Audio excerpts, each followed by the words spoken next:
Undead अनलक episode number 13। इस episode की शुरुआत में हमें एक सीन दिखाया जाता है जहां पर कुछ लोग तात्याना का बर्थडे सेलिब्रेट कर रहे होते हैं। इसके बाद हम अगले सीन में देखते हैं कि गैना को मरा हुआ देखकर तात्याना रो रही होती है। हमें तात्याना के हाथ में एक शील्ड भी दिखाई जाती है जिसके ऊपर फूको का नाम लिखा होता है। पिछले एपिसोड में हमने देखा था कि फूको और एंडी निगेटर अनमूव को अनरिपेयर से बचा लेते हैं। आगे एंडी लड़ते हुए अनरिपेयर की पावर को काउंटर करने का तरीका भी ढूंढ लेता है, पर लास्ट में अनरिपेयर की वजह से फूको को चोट लग जाती है और उसके पास बस 1 घंटे का समय बचा होता है। फूको को चोटिल देखकर चिकारा खुद के डर पर काबू पा लेता है और फूको को बचाने के लिए अपनी पावर्स यूज करता है। दूसरी तरफ तात्याना अनरिपेयर के साथ ही क्रीड और फैंग को पकड़ लेती है और उनसे लड़ने लगती है। अब बात करते हैं इस एपिसोड की। इस एपिसोड में हम देखते हैं कि क्रीड लगातार मशीन गन से तात्याना पर हमला कर रहा होता है,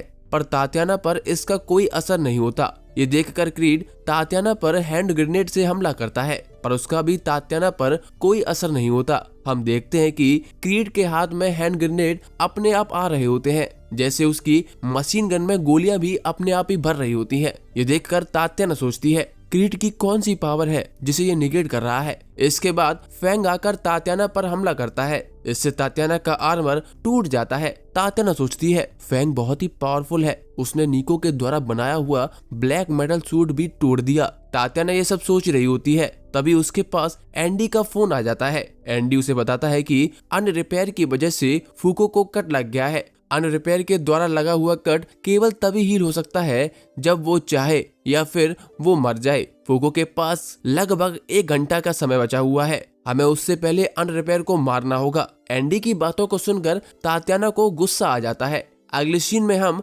पास्ट में चले जाते हैं जब फूको और एंडी यूनियन को ज्वाइन करते हैं। गैना को मारने के लिए तात्याना एंडी को एक जोरदार पंच मारती है। इस पर बिली उसे समझाता है कि जो हुआ उसे हम वापस नहीं ला सकते, इसके अलावा हमें आपस में लड़ना नहीं चाहिए, पर तात्याना बिली की एक भी नहीं सुनती है। इसके बाद जुइस बीच में आकर दोनों की लड़ाई को रोक देती है। आगे हम देखते हैं कि मीटिंग के बाद तात्याना एंडी को लड़ने के लिए चैलेंज करती है, जिसके बाद तात्याना, फूको और एंडी एक टेस्टिंग चैम्बर में पहुंच जाते हैं। तात्याना एंडी से कहती है भले ही बाकी लोगों ने तुम्हें एक्सेप्ट कर लिया हो, पर मैं तुम्हें कभी भी अपने साथी के रूप में एक्सेप्ट नहीं करूंगी। ऐसा बोलकर तात्याना एंडी पर हमला कर देती है, पर एंडी लगातार तात्याना के हमलों से बचता रहता है। आगे तात्याना एंडी से कहती है तुम्हें गैना की भावनाओं के बारे में कुछ भी नहीं पता था, उसके बाद भी तुमने उन्हें तोड़ दिया। तुम गैना की भावनाओं से अनजान थे, उसके बाद भी गैना ने 40 साल तक तुम्हारा इंतजार किया था। ये सुनकर एंडी कहता है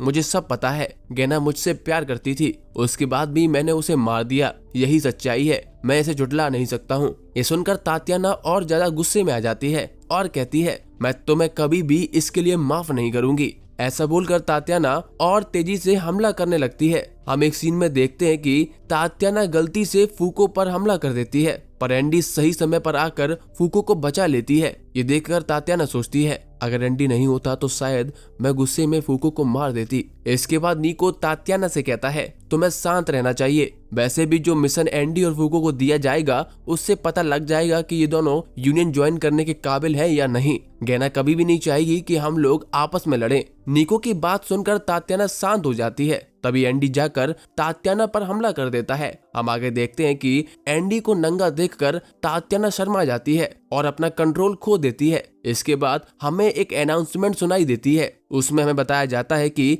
तात्याना की पावर रिलीज होने वाली है, इसीलिए 3 मिनट के अंदर ही अंदर हमें उसके 1 किलोमीटर के आसपास का एरिया खाली करना होगा। निको एंडी से कहता है तुम्हें फूको को लेकर जल्दी से जल्दी वहां से निकलना होगा, वरना फूको मार ही जाएगी। तात्याना जो आर्मर पहनती है वो उसे बचाने के लिए नहीं है, बल्कि उसकी पावर को कंट्रोल करने के लिए है। अगर तात्याना की पावर एक बार रिलीज हुई तो उससे एक पूरा शहर भी तबाह हो सकता है। इसके बाद निको सभी लोगों को सभी पकड़े गए यूएमए और एयरक्राफ्ट को लेवल 3 से लेवल 4 पर शिफ्ट करने के लिए कहता है और सभी जरूरी डाटा को भी बचाने के लिए कहता है। निको कहता है कि जो भी लोग 5 या उससे नीचे लेवल पर हैं, वो फटाफट उससे दुगने लेवल पर पहुंच जाएं, वरना सभी लोग मारे जा सकते हैं। निको की अनाउंसमेंट पर टॉप सभी को लेकर ऊपर के लेवल पर भाग रहा होता है। तात्याना भी बहुत ही ज्यादा डरी हुई होती है। हम आगे देखते हैं कि फूको भागने की जगह तात्याना से जाकर चिपक जाती है। फूको तात्याना से कहती है, तुम शांत हो जाओ,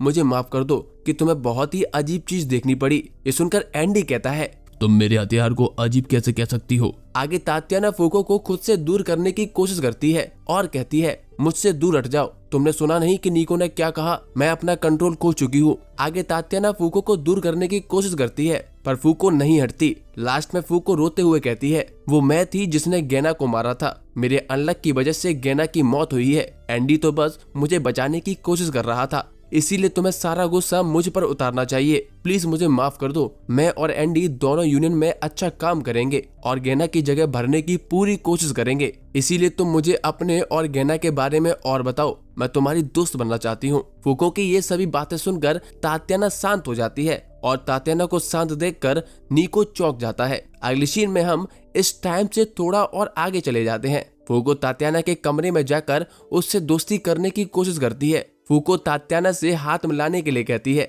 जिस पर तात्याना उससे मना कर देती है। वो कहती है कि मेरे पावर्स की वजह से मैं तुमसे हाथ नहीं मिला सकती हूँ। इस पर फूको कहती है, कोई बात नहीं, तुम अभी अपने आर्मर के सूट से ही हाथ मिला लो। जिस दिन हम लोग हमारी नेगेटर की पावर से फ्री हो जाएंगे, उस दिन हम लोग हाथों में हाथ डालकर घूमने चलेंगे। ये सुनकर तात्याना भावुक हो जाती है और फूको से हाथ मिला लेती है। हम देखते हैं कि तात्याना के कमरे के बाहर एंडी और बिली खड़े होते हैं। बिली एंडी को शुक्रिया कहता है, जिस पर एंडी कहता है, मैंने तो कुछ भी नहीं किया। इसके बाद हम फिर से प्रेजेंट में आ जाते हैं। माफिया के लोगों ने एंडी, फूको और चिकारा पर गोलियां चला रखी होती हैं, पर चिकारा की पावर्स की वजह से गोलियां उस तक पहुंचने से पहले ही रुक जाती हैं। चिकारा एंडी से कहता है, मुझे माफ करना, पर अगर मैं यहाँ से हिला तो हम सभी लोग मारे जाएंगे। मेरी पावर बहुत ही ज्यादा बेकार है। इस पर एंडी चिकारा और फूको को लेकर हवा में उड़ जाता है। इससे गोलियां बिना किसी को लगे हुए निकल जाती हैं। एंडी तात्याना से कहता है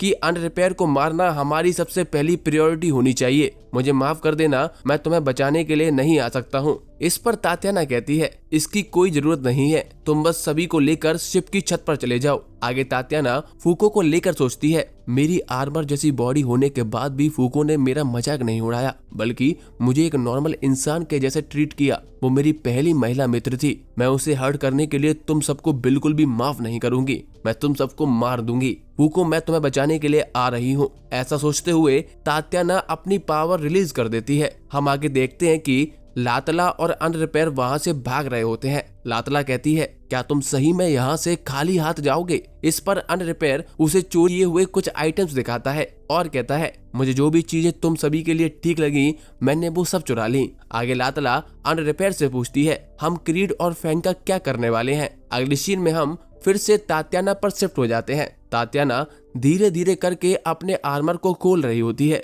ये देखकर क्रीड उसके आर्मर के बीच में गोलियां चलाने लगता है। क्रीड कहता है, जैसे ही कुछ गोलियां आर्मर के अंदर जाएंगी, वैसे ही हमारा काम खत्म हो जाएगा। इस पर फैंग तात्याना की तरफ इशारा करता है। हम देखते हैं कि तात्याना के आर्मर के अंदर से मुड़ी हुई गोलियां नीचे गिरने लगती हैं। इस पर क्रीड सोच में पड़ जाता है कि क्या तात्याना के आर्मर के अंदर भी एक और शील्ड है। इसके बाद क्रीड फैंग को एक गैस मास्क दे देता है और खुद भी गैस मास्क लगा लेता है। क्रीड कहता है, वैसे तो ये चोरी छुपे हमला करना मेरा स्टाइल नहीं है, पर क्या ही कर सकते हैं। अचानक से क्रीड के हाथ में एक स्मोक बॉम्ब आ जाता है। इसके बाद क्रीड वहां पर जहरीले धुएं का बॉम्ब छोड़ देता है। हम देखते हैं कि चारों तरफ जहरीली गैस फैल जाती है। क्रीड कहता है, जो भी इस गैस को सूंघता है वो 3 मिनट के अंदर मर जाएगा।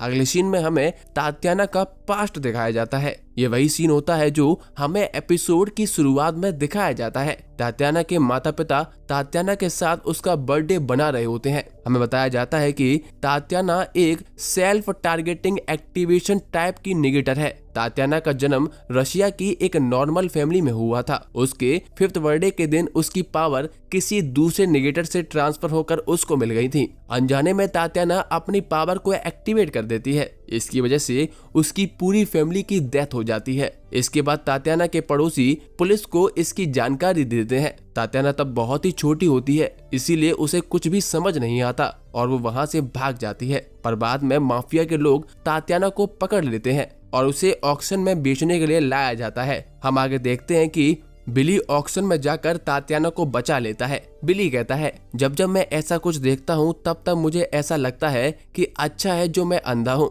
आगे बिली जैसे ही तात्याना के पास जाता है, तात्याना उससे कहती है, मैं जिंदा नहीं रहना चाहती हूँ। तुम जैसे ही मेरे मुंह में गोली मारोगे मैं मर जाऊंगी। इस बॉडी से कुछ भी अच्छा नहीं हो सकता। मैं एक अच्छी ड्रेस नहीं पहन सकती हूँ, यहाँ तक कि मैं अपनी पसंदीदा चीज भी नहीं खा सकती हूँ। मुझे जल्दी से जल्दी अपनी मम्मी पापा के पास जाना है, जिससे मैं उनसे अपने किए के लिए माफी मांग सकूं। ये सुनकर बिली कहता है, ठीक है, तुम अपना मुंह खोलो। हम देखते हैं कि बिली उसके बाद एक लंबा केक तात्याना के मुंह में घुसेड़ देता है। केक का एक हिस्सा बिली ने रैपर से पकड़ा होता है। जैसे ही तात्याना केक को खाती है तो तात्याना बहुत ही ज्यादा खुश हो जाती है। बिली बताता है कि तुम्हारी पावर तुम्हारे चारों ओर एक अनटचेबल बैरियर बना देती है, पर जैसे ही तुम मुंह खोलती हो तो इससे तुम्हारे बैरियर के अंदर एक होल हो जाता है। मैंने सुना था कि तुम्हें एक ट्यूब से लिक्विड खाना खिलाया जाता है, इसीलिए मैंने तुम्हारे लिए ये केक बनाया था। इसके बाद तात्याना यूनियन में शामिल हो जाती है। हमें दिखाया जाता है कि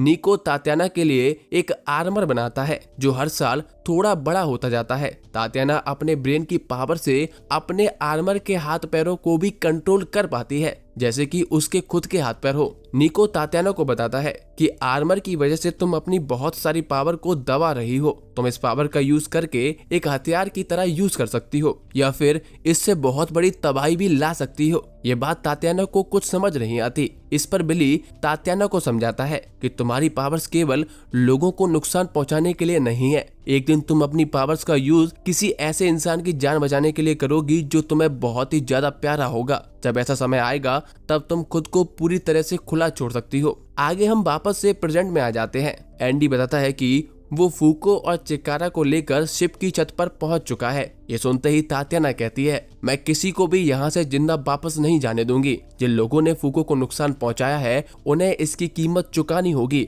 ऐसा बोलकर तात्याना अपनी पावर रिलीज कर देती है। हम देखते हैं कि क्रीड और फैंग तात्याना की पावर से बचकर भाग रहे होते हैं, पर क्रीड का हाथ तात्याना की पावर की चपेट में आ जाता है और उसके हाथ कट जाता है। आगे तात्याना की पावर की वजह से शिप में बहुत तेज धमाका होता है। इससे पूरी शिप बीच में से टूट जाती है। तात्याना एंडी से कहती है, क्या तुम अनरिपेयर को देख पा रहे हो? एंडी कहता है, हाँ, तुम्हारी पावर का शुक्रिया, मैं उसे अच्छी तरीके से देख पा रहा हूँ। ऐसा बोलकर एंडी अनरिपेयर की तरफ अपनी उंगली को शूट करता है और इसी के साथ ये एपिसोड खत्म हो जाता है।